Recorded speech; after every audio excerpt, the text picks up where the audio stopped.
मेरे शेर और शेरनियों, कैसे हैं आप लोग। एक बार फिर आपका स्वागत है आपके अपने YouTube channel career coaching classes के अंदर। जैसा कि मेरे साथियों, मेरे स्टूडेंट, आज हमने थंबनेल पे देखा होगा, आज का जो अपना सेशन वाला है वो गणित के अंदर मैं आपको एक प्रमेय सिद्ध करवाऊंगा, है ना। कक्षा 9 के अंदर ये प्रमेय है 6.7। कक्षा 9 के अंदर ये प्रमेय 6.7 है कि सिद्ध कीजिए कि त्रिभुज के तीनों कोणों का योग 180 डिग्री होता है। ये प्रमेय कहती है, लेकिन सिद्ध करना नहीं आता है ना। और बड़ा क्वेश्चन आता है एक 5 नंबर का कि सिद्ध कीजिए कि त्रिभुज के तीनों कोणों के 180 डिग्री होता है। और बेसिकली सबको सामने तो ये पता भी होना चाहिए कि त्रिभुज के तीनों कोणों की 180 डिग्री होता है। तो वो कैसे होता है, किस प्रकार होता है, दो चीज बताऊंगा, दो स्टेप में बताऊंगा, आपको ध्यान रखना है, ठीक है। दो तरीके बताऊंगा आपको। पहला देखो, सबसे पहले आपको करना क्या होता है, ठीक है। ऐसे सिद्ध करने वाले सवालों को हल करने से पहले आपको क्या लिखना होता है, हल लिखना होता है। देखो, मानना, आपको ऐसे सवालों को पहले मानना होता है ना। ठीक, क्या मानोगे, माना कि एक त्रिभुज, माना कि एक त्रिभुज, माना कि एक त्रिभुज, है ना। जल्दी जल्दी कर देंगे और तुम्हें समझ में भी आ जाएगा फटाफट। माना कि एक त्रिभुज पी क्यू आर ले लो, पी क्यू आर लेते हैं, है ना, लेते हैं। तो अपने एक त्रिभुज ले लिया, जैसे सपोज करो ये ले लिया मैंने पी क्यू आर, ये कोई त्रिभुज है, ये वाला त्रिभुज ढंग से, है ना, ये वाला त्रिभुज। इस त्रिभुज का ये वाला पी है, एक मिनट रुको, मैं इसको यहाँ लिख लेता हूँ पी, यहाँ लिख लेता हूँ क्यू और यहाँ लिख लेता हूँ आर। पी क्यू आर त्रिभुज ले लिया, ठीक है मेरे साथियों। पहली चीज तो ये करनी है, ठीक है। उसके बाद में आपको क्या सिद्ध क्या करना है, सिद्ध करना है, सिद्ध करना है अंत्य कोण, है ना। अंत्य कोणों की बात कर रहा हूं मैं। कौन कह रहा है, कौन पी, कौन क्यू और कौन आर, ये तीनों कोणों का मान कितना होना है, 180 डिग्री होनी। कौन पी प्लस कौन क्यू प्लस कौन आर बराबर 180 डिग्री। ये आपको क्या करना है, प्रूव करना है। इस प्रमेय को आपको क्या करना है, प्रूव करना है। ये चीज आपको स्टेटमेंट के अंदर कह रहा है। अंत्य कोण है ना, ध्यान रखना, तीनों अंत्य कोण है। तो आपको मान लेते हैं एक त्रिभुज है पी क्यू आर लेते हैं, ठीक है। अब उसके बाद आपको यहाँ पर लेना है उपपत्ति। क्या लेनी है, उपपत्ति करनी है। उपपत्ति में आपको क्या करना होता है कि अपनी तरफ से जो चीज तुम करना चाहते हो, जो चीज तुम अपनी तरफ से करते हो, उसको अपन कहते हैं उपपत्ति, ठीक है। अब इसमें उपपत्ति में अपन क्या करेंगे कि चित्र में जो त्रिभुज में जो दिख रहा है, त्रिभुज पी क्यू आर में, त्रिभुज पी क्यू आर में कौन, बिंदु ऐसे लिखना, बिंदु पी पर, बिंदु पी पर एक सरल रेखा, सरल रेखा एक्स वाई, एक्स पी और वाई, एक्स पी वाई खींचने पर, है ना, खींचने पर। तो ये आपने एक रेखा खींच दी। क्यों, इसका बहुत बड़ा बेनिफिट होगा। अगर मैं यहाँ पर एक रेखा खींच देता हूँ इस तरह से, ये उपपत्ति में मैं मेरी तरफ से कर रहा हूँ इसको, मतलब इसीलिए कहते हैं अपन उपपत्ति इसको, ठीक है। तो ये मैंने एक रेखा खींची यहाँ पर, इसको नाम दे दिया एक्स पी और ये दे दिया इसको वाई, ठीक है। ये वाई है, एक्स नहीं है, ये ध्यान रखना, ठीक है। तो उपपत्ति में मैंने इसको एक्स पी और वाई ये रेखा दे दी, ठीक है। अब जरा ढंग से देखना, ढंग से देखना इस चीज को, ठीक है। देखो, अगर मैं बात करूं यहाँ पर कौन पी की, तो देखो इस पी पर, ये जो पी है ना, पी अगर मान लेते हैं, इस पर मैं नाम दे देता हूँ, है ना। देखो इधर ढंग से देखना, मैं यहाँ पर कह रहा हूँ ये एक है, ये कौन 2 है, ये कौन 3 है, और ये वाला जो कौन है ना भाई, ये 4 है, और ये वाला कौन है ना, ये वाला, ये 5 है, ठीक है। कौन 1, कौन 2, कौन 3, कौन 4 और कौन 5, ठीक है। समझ में आया। ये मैंने इसके अंदर शो कर दिया आपको, ठीक है। तो मैं क्या करूंगा यहाँ पर, देखो यहाँ पर चित्रानुसार, चित्रानुसार कौन 1 व कौन 4 व कौन 5 एक रेखिक युग्म, रेखिक युग्म कौन है, ठीक है। एक रेखिक युग्म कौन दिख रहे तुम्हें, क्योंकि ये देखो कौन 1, कौन 4, कौन 5, अगर मैं इन सबको टोटल सम करूं तो ये एक रेखा पर बनेंगे। देखो एक रेखा पर बनेगा और रेखा पर बनने वाले सभी कोणों का योग कितना होता है, 180 डिग्री होता है। ध्यान रखना, एक सरल रेखा पर कितने डिग्री कोण बनता है, 180 डिग्री कोण बनता है। तो यहाँ पर मैं लिख लूँ कौन 1, कौन 1 प्लस कौन 4 प्लस कौन 5 बराबर 180 डिग्री। क्यों, लिख लेना रेखिक युग्म कोण, रेखिक युग्म कोण जितने भी एक रेखा पर, देखो ऐसे एग्जांपल बताता हूँ आपको। जैसे सपोज करिए रेखा खींची मैंने और इस रेखा पर ऐसे बहुत सारे कोण बन रहे हैं, तो ये वाला कोण, ये वाला कोण, ये वाला कोण, इन तीनों कोणों को मिलाकर इस रेखा पर कितना डिग्री बनेगा, 180 डिग्री बनेगा, है ना। जैसे सपोज करो ये मान लिया मैंने 20 डिग्री, ये 30 डिग्री, और ये कौन मुझे पता करना है, x। ठीक है, तो बताओ 20 + 30 + x बराबर, क्योंकि एक रेखा पर बन रहा है तो तीनों किसके बराबर हो, 180 डिग्री के बराबर हो जाएगा। तो यहाँ से ये दोनों 50 हो जाएंगे, प्लस x बराबर 180 डिग्री। तो यहाँ से x बराबर कितना निकल के आएगा, 180 माइनस 50, ये उधर चला जाएगा 50, तो x का मान निकल के आ जाएगा 130 डिग्री। तो इस तरह से आपको ये रेखीय कोण का पता रखना होता है। ठीक है मेरे साथियों, तो इसको दो समीकरण नंबर 1, है ना, रेखीय कोण ये दे दो समीकरण नंबर 1। अब जरा देखना इधर, कोण 4 को देखो जरा, कोण 4 को देखो और कोण 2 को देखो। देखना इधर, ये नीचे कोण, 1 मिनट रुकना, दिख रहा है इसमें, मैं लिख रहा हूँ जो ये दिख रहा है। अब इसमें देखना, कोण 4 व कोण 2 आपस में बराबर होंगे। अब बराबर क्यों होंगे, अब बताओ बराबर क्यों होंगे। देखना, जब भी जेड जैसी आकृति बनती है, जब भी जेड जैसी आकृति बनती है तो जेड में ये वाला कोण और ये वाला कोण दोनों बराबर होते हैं। क्यों, क्योंकि बिकॉज मान लो कि ये वाला कोण आपका 2 है और ये है 4, जैसे दिख रहा है आपके चित्र में। जेड की आकृति जब भी बनती है तो वो कौन कहलाते हैं, एकांतर कोण। कौन से कोण, एकांतर कोण कहलाते हैं। और एकांतर कोण आपस में क्या होते हैं, बराबर होते हैं इसका मतलब कोण 2 किसके बराबर होगा, कोण 4 को।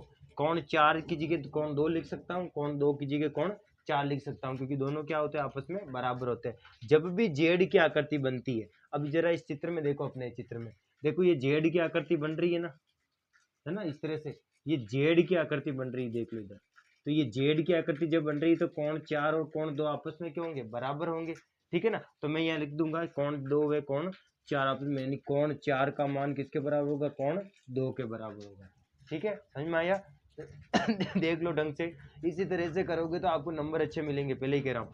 अब दो, जब कोण 4 कोण 2 के बराबर है तो इसमें देखो ये भी तो जेड बन रहा है, उल्टा जेड, उल्टा जेड बन रहा है। इधर देखो ये वाला उल्टा जेड बन रहा है ना मेरे साथियों, तो उल्टा जेड बन रहा है तो इसमें देखना भाई जरा, मैं इसको रफ कर रहा हूँ थोड़ा, ये ऐसे ऐसे बन रहा है, देखो उधर, है ना, ये वाला ऐसे। तो इसको मैं कह सकता हूँ ये 5 है और ये है आपका 3। तो यहाँ लिखूंगा कोण 5 बराबर होगा कोण 3 के। क्यों होगा, बिकॉज ये एकांतर कोण है। हमेशा जेड की आकृति बनती है तो एकांतर कोण आपस में क्या होता है, बराबर। मान लो ये 40 डिग्री तो ये भी 40 डिग्री, ये 50 डिग्री तो ये भी 50 डिग्री, पूछ लेता है कभी कभी पर्सन, है ना। इसको देखना, अब मैं क्या करता हूँ, कोण 5 की जगह क्या रख सकता हूँ, कोण 3 रख सकता हूँ ना भाई। कोण 5 किसके बराबर है, कोण 3 के। कोण 4 की जगह क्या रख सकता हूँ, 2 रख सकता हूँ, है। तो क्या करूंगा मैं यहाँ पर, देखो रफ कर लेता हूँ मैं इसको थोड़ा। समीकरण नंबर 1 को देखो, ये सब लिख लेना आप, है ना, पॉज करके वीडियो को। समीकरण नंबर 1 को देखना ढंग से। समीकरण नंबर 1 क्या कहती है, कोण 1 प्लस कोण 4 प्लस कोण 5 बराबर 180 डिग्री। ठीक है, तो मैं यहाँ कोण 4 को कोण 2 रख दूं, तो कोण 1 प्लस कोण 2 प्लस कोण 5 को कोण 3 रख दूं, कोण 3 बराबर 180 डिग्री। यही तो अपने को सिद्ध करना था, आ गया ना। इसको लिख लेना हैंस प्रूफ। ठीक है, बहुत महत्वपूर्ण है। कोण 4 को मैंने कोण 3 2 लिख लिया, कोण 5 को कोण 3 लिया, और यही तो मुझे स्टार्टिंग में सिद्ध करना था। कोण P प्लस कोण, देखो कोण 1 क्या है, कोण 1 क्या है, P है। तो कोण P प्लस कोण Q प्लस कोण R बराबर 180 डिग्री ये मुझे सिद्ध करना था। ठीक है, हो गया सिद्ध। ये तो था एक तरीका। अब मैं एक दूसरा तरीका और बताता हूँ, ये थोड़ा बड़ा लगता है होगा आपका, है ना, लेकिन इससे एक चीज सीखने को मिल गई, एक चीज कि जब भी जेड की आकृति बनेगी तो एकांतर कोण का निर्माण होगा। ठीक है, ध्यान रखना चले आगे, ध्यान रखना, ये रेखा गणित में काफी इंपॉर्टेंट थ्योरम है। ठीक है, चलो अपन चलते हैं। करूंगा, हल लिखूंगा, हल लिखने के बाद क्या करूंगा मेरे साथियों, आपको एक ट्राइंगल बनाना है, बिल्कुल बेझिझक आपको एक ट्राइंगल बना देना है। ठीक है, इस ट्राइंगल को नाम दे दो PQR। ठीक है, अब मैं क्या करता हूँ, मैं इस P को मान लेता हूँ कोण 1 और Q को मान लेता हूँ 2 और इस R को मान लेता हूँ 3, और मैं एक यहाँ पर एक बहिष कोण बना देता हूँ। ठीक है, इस बहिष कोण को यहाँ पर, ये जो बहिष कोण इसको देता हूँ 4। ठीक है, ध्यान रखना। तो मैं क्या लिखूंगा माना कि एक त्रिभुज त्रिभुज पी क्यू आर है जिसमें कोण 4 एक बहिष्कोण है, बहिष्कोण।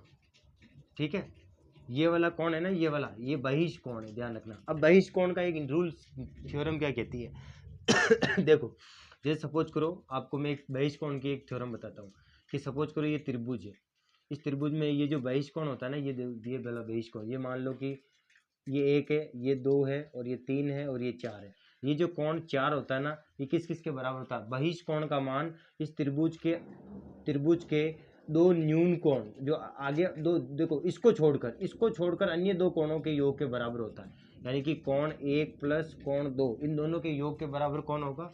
ये कोण 4 होगा। ये बहिष्कोण का नियम कहता है ना, बहुत इंपॉर्टेंट थ्योरम है ये, ध्यान रखना।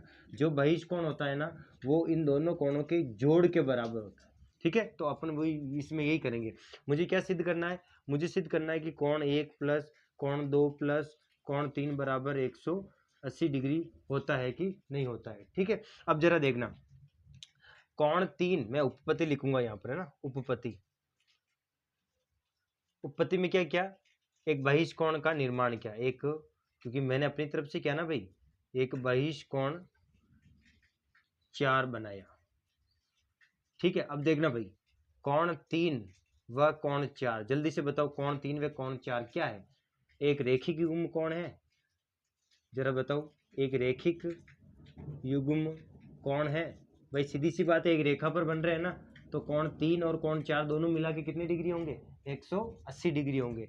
तो कोण 3 प्लस कोण 4 बराबर 180 डिग्री होंगे। इसको दो समीकरण नंबर, नहीं, इसको दे दो समीकरण नंबर 1 दे दो। ठीक है, समझ में आया? अब देखो, चूंकि बहिष्कोण 4 है ना, वो किस किस के बराबर होता है? अन्य दो कोणों के योग के बराबर होता है। तो कोण 1 प्लस कोण 2 के बराबर होगा। क्यों? लिख लेना, बहिष्कोण है इसलिए। बहिष्कोण का मतलब होता है एक्सटर्नल एंगल। ठीक है, ध्यान रखना। ठीक है, तो अब कोण 4 का मान क्या करोगे? इसको दो समीकरण नंबर 2 दे दो। ठीक है, तो समीकरण नंबर 2 में से 4 का मान समीकरण नंबर 1 में रख दो। ठीक है, समीकरण नंबर 2 का मान, समीकरण नंबर 2 का मान समीकरण नंबर 1 में रखने पर,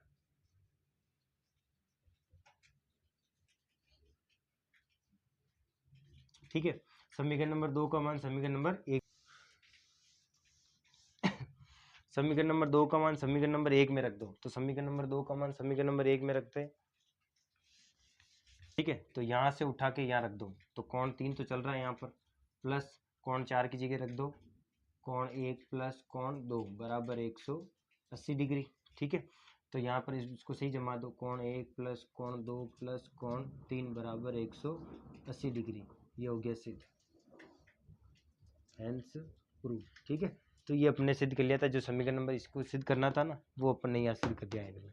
ठीक है, तो बहिष्कोण का थोड़ा ध्यान रखना, ये रेखा गणित के अंदर काम आता है। ठीक है, और जेड की आकृति जब भी बनती है तो वो बनते हैं एकांतर कोण। ठीक है मेरे साथियों, तो अब अपन समझ गए कि जेड की आकृति जब भी बनेगी एकांतर कोण का निर्माण होगा। और जब भी ऐसा त्रिभुज बन जाए आपको और बाहर एक लाइन दिखे, तो ये वाला जो कोण होता है वो अन्य दो कोण, इसको मत करना, अन्य दो कोणों की जोड़ के बराबर होता है। ठीक है, अगर ये 30 डिग्री है, तो अगर ये 10 और ये 20 होगा, तभी तो ये 30 होगा, समझे ना। और जब भी एफ की आकृति बनती है, एक और नोट कर लो, जब भी एफ की आकृति बनती है तो वो कहलाता है सम्मुख कोण। कौन से कोण? सम्मुख कोण। तो ये वाला कोण और ये वाला कोण आपस में क्या होंगे? बराबर होंगे। ठीक है ये वाला कोण, ये मान ले 1 है, ये 2 है, तो कोण 1 प्लस 1 कोण बराबर कोण 2। ठीक है, एफ की आकृति जब भी बनती है तो उनको संगत कोण कहते हैं। ठीक है, और जेड की आकृति जब भी बनती है तो उनको एकांतर कोण कहते हैं, बराबर होते हैं। ठीक है, और ये कहलाता है बहिष्कोण। तो ये त्रिभुज को अपन ऐसे सिद्ध कर सकते हैं। ठीक है, रेखिक युग्म कोणों का योग कितना होता है? एक रेखा पर कितने डिग्री कोण बन सकता है? टोटल 180 डिग्री कोण बन सकता है। त्रिभुज के तीनों कोणों का योग कितना होता है? 180 डिग्री, जो अपन ने यहाँ पर सिद्ध कर लिया। ठीक है, इसी के साथ अब आपसे विदा लेते हैं। ठीक है, टेक केयर, जय हिंद।